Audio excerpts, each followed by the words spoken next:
Main topic for today was about navigating gaps in your operating model when transitioning from pre to post contract, and that we at Brooklyn have seen that there's no sort of customer relationship management platform. CRM platforms are great, there's no disputing that. P2P and S2C platforms are also great, no disputing what they do pre-contract, but there tends to be, to your bow tie point, this drop off that is exacerbated through poorly defined operating model and process, but also lack of platform to help bridge that gap between that point in the deal. What do you think that means in the real world, Richard? Let's stay with the bow tie analogy for a moment and just stand on the knot in the middle. I would suggest that 30% of contracts can't be found. We sign the things, we don't quite know where the original is, we don't quite know where the latest change note is, we haven't been absolutely sure that all the obligations are updated with change, as inevitably happens. The golden source, that's what the knot is.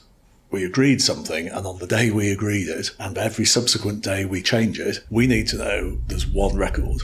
And I think over 30% of contracts in any enterprise won't be in a good state, possibly higher. And I've seen that from the supply side as well. I've seen big organisations having to write to their client and say, do you have a copy of the contract? Typically when they're coming to renew the contract. So problem number one is there isn't a golden source. Or if there is, you're not sure it's the correct gold, so it's probably a silver source or a bronze source, but it's not golden. And it comes back to my point about expense as well. The more that you've got to try and check and verify that it is the correct golden source, you're going to spend a lot more money, incur more cost and incur more time. So problem number one is that, and that leads to a number of sub-problems. The time to change and impact change in contracts is really difficult. And the time just to keep people synchronized, doing the right thing, and aware of different obligations. A big topic for good old Mr. Musk, if he bought Twitter or even in his general Tesla business, will be security. Now, security, big issue I see, that we write contracts, the software delivery people know what they need to do. Same in the Lokulus world. We've got awesome colleagues. It'll be the same in Brooklyn. They know exactly what they need to do and they do it in the right order. What we might not share, and particularly if we're a bigger enterprise, is the consistent policies. Security is my classic example. People in individual divisions won't be that aware because they have a division called security who's looking after the standards. So it creates confusion and it creates a pressure that will ultimately result in an unhealthy challenge being made. Fortunately, protocols and technologies and so forth are very good at the actual security. But my point is, back to what we were saying earlier about things breaking down, the life of a contract is a very complex thing.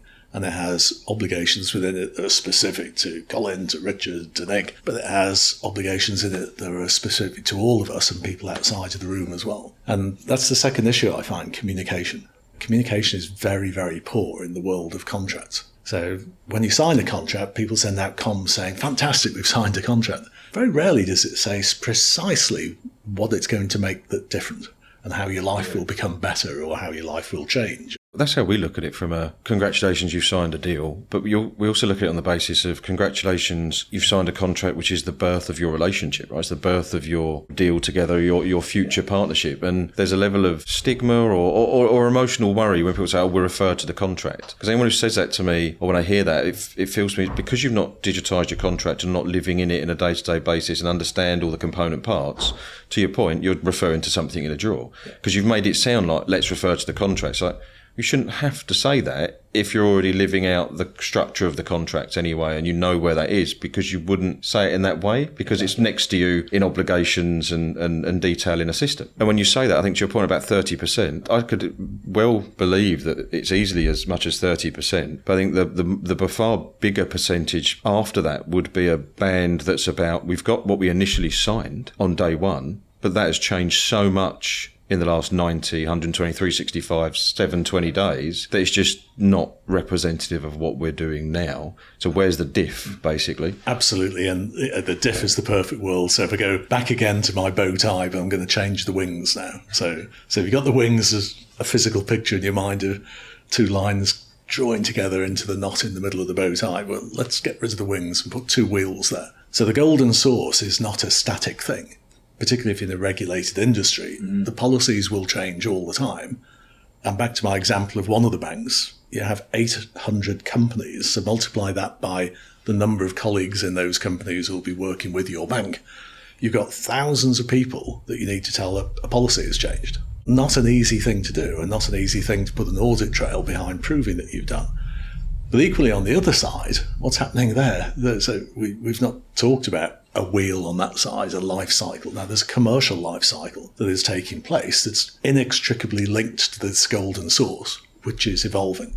And the commercial life cycle is everything we've spoken about. It's everybody being up to speed with the obligations that sit in the contract, seeing them as friendly things that are helping them. They're there to help you along in life. Understanding and being able to understand with plenty of time to respond to incidents that your systems might tell you about, but the systems haven't been talking to you. They're screaming, but you're not hearing them.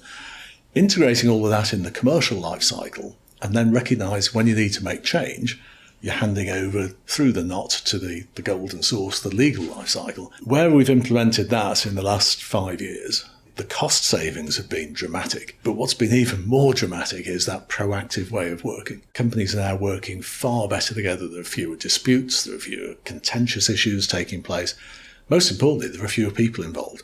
And that's been one of the most striking things to me. So the smaller the teams that are engaging, the more proactive, the more highly performant they're going to be. If everybody's looking for the systems and trying to get the data out of the systems and put it all into PowerPoint decks once a month to look backwards at what's happened, which is your standard supplier governance meeting that I'm used to, you're going to have an awful lot of people there, back to the joke about BT in a minibus. That's why there are an awful lot of people going. And you don't make much proactive progress in life. And that's the cottage industry, right? And that's the hamster wheel that you can easily get on, which is just armies of people to explain what should be effort that's put elsewhere, basically. Yeah. To keep up with the latest Brooklyn vendor assurance news, subscribe here and follow us on LinkedIn and Twitter. Links in the description below.